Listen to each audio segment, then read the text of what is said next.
Chapter 9. For the Lady. The battlefield lay sprawled before them, a relentless tapestry of chaos where the acrid smell of blood melded with the metallic tang of steel. Screams pierced the air, rising above the fray as armored forms clashed and stumbled, some charging heroically, while some stood wide-eyed and trembling.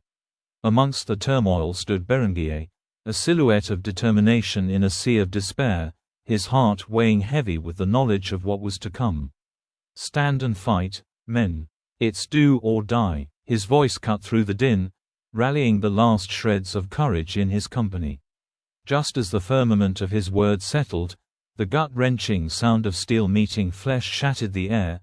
A soldier caught in the grip of terror was cleaved in two by a massive axe, his life extinguished in an instant. Berengier's gaze hardened. The beastmen surged forward, faces twisted in fury, breaking through the trees like shadows cast by a dying sun. To the right of his formation, a gap yawned wider as the beastmen's relentless advance found purchase. No time for hesitation. Defensive circle, form. The words tumbled from his lips in a rush, urging his men into action. They hastened to obey, a scrappy line of defenders, quaking yet resolute. "Damn it, I told you so." Rainier spat, frustration lacing his words as he tightened his grip on his sword. "We don't have any escape route. Is this the end?" Goderoy questioned, his voice trembling with uncharacteristic fear. Walter, standing slightly apart, observed grimly, "I'm almost out of arrows." Sigrid, a shield maiden fierce as she was fierce of spirit, peered through the fray and caught sight of a hulking beastman adorned in dark and intimidating armor, towering over his companions as he gestured toward Berengier with a wicked gleam in his beastly eyes. Time slowed as she turned to warn him. Her instincts flared. "Berengier, watch out, they're aiming for you." He turned, the warning lodged in his throat, but it was too late. The creature barreled towards him, wicked blade raised high. Berengier's shield shattered with a resounding crack, and he was sent sprawling to the blood-soaked ground. When the world swam back into view, pain throbbed through him, and he saw the beast, poised to deliver the killing blow. Instinct and courage converged within Sigrid as she dashed forward. "You will not touch him," she cried, striking at the beastman's outstretched hand, her blade finding purchase against its sinew. The beastman, caught off guard, snarled and grasped Sigrid in its massive hands, lifting her high. Walter, frozen in horror, drew his remaining arrows and loosed them in quick succession. They struck true, piercing the beastman's eyes. With a horrid roar, the creature staggered, and Sigrid fell, narrowly escaping its grasp. "Walter, there's not much time. You cannot let them take your sister. There are fates worse than death," Rufia shouted, realizing the urgency of the moment. Walter stood, paralyzed by the gravity of Rufia's words, every heartbeat echoing the dread of losing Sigrid. He rushed towards her. Sigrid looked at her brother, the gravity of their situation clear in her tear-filled eyes. "It's okay. I'd much rather go out like this." Her voice was agonizingly calm, a testament to her resolve. "It wasn't supposed to be like this," Walter cried, helpless tears streaming down his face. Sigrid's gaze steadied, even as her voice trembling. "It's better than having my body defiled and tormented until I expire." Each word fell heavy in the air between them, but there was no time to wane under despair. As Walter's hands shook, a flash of silver caught the light, the knife, a gift from their father. It was supposed to be a tool for survival, but now it represented a finality he couldn't accept. Tears streamed down Sigrid's cheeks, the first falling just as a sound rolled across the horizon. They all turned, sensing something unfurling in the chaos.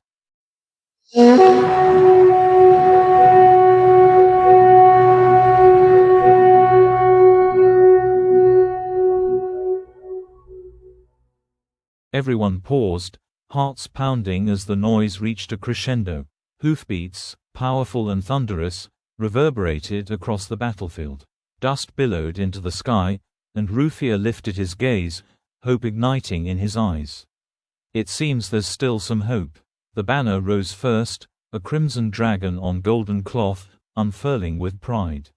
Emerging from the haze were horseback warriors, clad in armor that glimmered even amidst the tumult. Leading the charge was Bohemond, the beast slayer himself, a knight that gleamed like the sun itself. "We're saved," Rainier shouted, relief and disbelief surging through the circle of faltering fighters. "Not yet. Don't let your guard down," Goderoy warned, grimacing in agitation as the frenzy of battle still raged around them.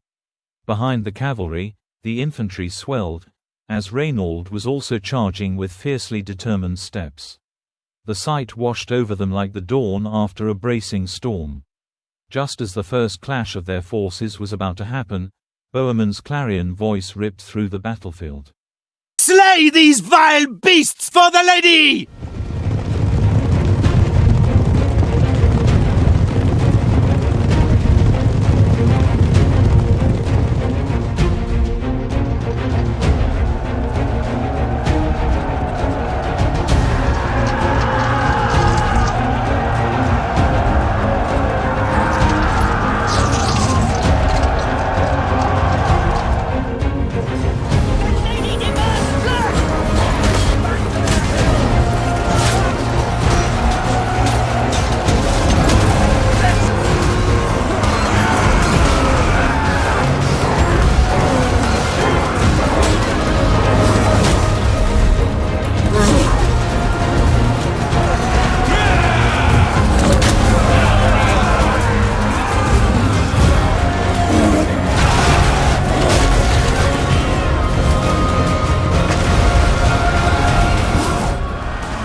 Berengier's men reformed, drawing strength from the sight of reinforcements slicing through the fray towards them. The tide of battle suddenly shifted. The beastmen, calling forth their primal fury, hesitated, their faces masked with uncertainty as the thunderous cavalry charge broke upon him like a crashing wave. Through the maelstrom, Bohemond carved his way, a living embodiment of valiance. With a single, sweeping strike of his glimmering sword, he decapitated the beastman leader. As the head rolled away, confusion swept through the beastman ranks, and that single moment of doubt Reynaud seized the moment. His mind raced, calculating the angles, the tides of combat shifting with each second. "Encircle them," he shouted, voice rising above the din, urgency driving his command deep into the hearts of his men. "Do not let a single one escape." The remnants of Berengier Company also rallied to his command, their weapons raised in unison. The beastmen growled in frustration, sensing the tightening noose around their ranks. Spears twinkled against the waning light, reinforced with resolve, and the well-trained hands of Reynaud's soldiers began to pierce the encircled creatures like needles through fabric. One by one, they fell. The battlefield transformed, shouts mingling with feral howls, scores of bodies lying in the aftermath of ruthless combat. As silence descended like a heavy cloak, it marked the end of this brutal chapter written in blood.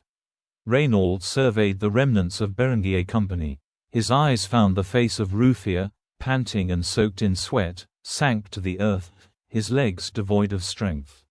Nearby, Walter and Sigrid collapsed into each other's arms, the weight of battle stripped from their souls, tears mingling with dirt and blood on their cheeks. Rainier stood a few paces back, trembling uncontrollably, the horrors of war tumbling through his mind like a whirlwind. He gritted his teeth, wrestling with the ghosts of those who didn't return.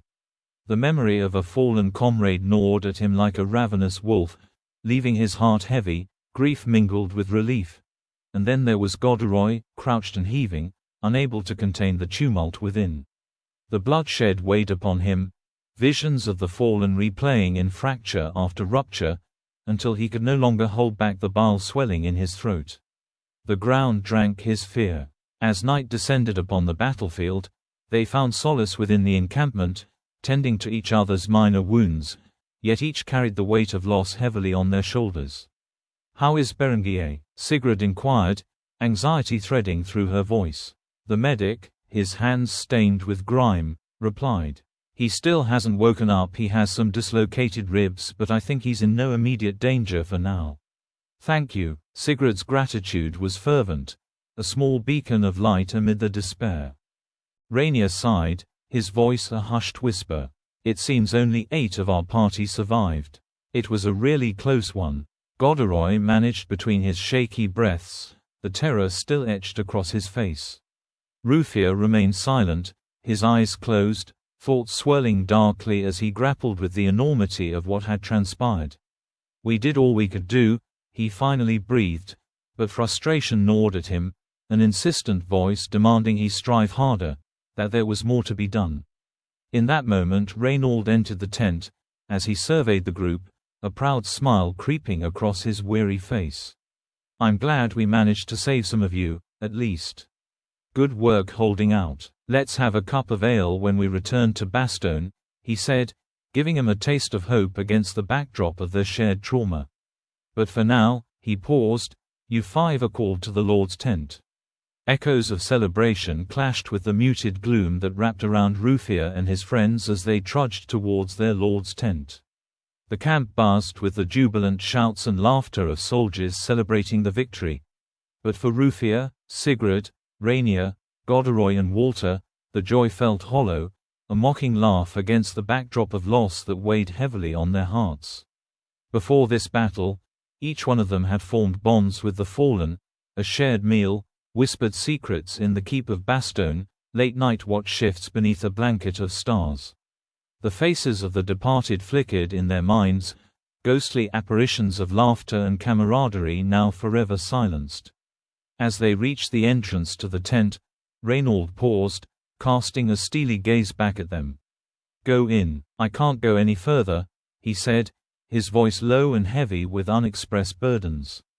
The air felt thick with anticipation as they stepped inside, the tent's heavy fabric shutting out the revelry, plunging them into the serious politics of their world. Maps were strewn across a wooden table illuminated by flickering candles, each marking a story of villages scorched and lives extinguished. At the head of the table sat Lord Bohemond.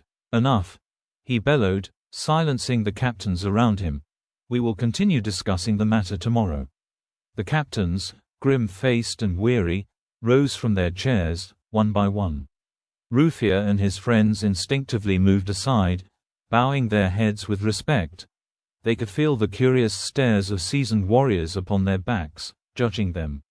Come closer. Bohemond's voice was richer now, tempered by the absence of rank. They fell into line, knees touching the earthen floor, hearts racing within chests tight with uncertainty. Rufia, however, held himself steady. Rise up, Bohemond commanded, and a collective exhalation filled the tent as they stood. The Lord turned, filling cups with dark red wine, the scent mingling with the lingering iron of battle. Eyes scanned their faces. War is never easy. We lose friends, family, but those who remain have a duty to carry on. Do not let their deaths be in vain. However, if it becomes too much for you, I can find other places where you can still serve the realm, Bohemond offered, a genuine sorrow tugging at the corners of his mouth. Rufia, feeling the weight of evaluation and empathy, downed his wine in a single swift motion, shocking those around him who remained contemplative, still caught in the storm of emotions they had brought through the tent flap. To their surprise, a fleeting smile passed over Bohemond's lips. Now, Bohemond continued, tell me everything that happened since your company left. Walter, ever the eager herald, raised his hand and began recounting their harrowing journey. Words tumbled from him, the finding of a mutilated scout, and the fierce ambush they faced from the beastmen. Each word tugged at the heartstrings of those present, a reminder of the ever-present danger that stalked them. Before you leave for your rest, Bohemond interjected, his tone lightening, you should know that if you see some women in the encampment, do not be surprised. Reynold's company managed to save them from the beastmen. I wish I could have seen it. They say he nearly got drowned by women. For the first time that evening, a glimmer of shared amusement broke through the pall of despair. Rufia and his friends exchanged glances, hearts lifting at the thought of families reunited, laughter by the hearths of Bastogne. As they neared the exit of the tent, the camaraderie lingered, weaving them together against the backdrop of loss. Outside, Reynaud stood, his cheeks flushed crimson, clearly having overheard the jests within. His eyes darted nervously, the mixture of embarrassment and warmth illuminating his rugged features. "Good night, Reynaud," Ruffier and his friends said softly, a grin breaking through their lingering grief.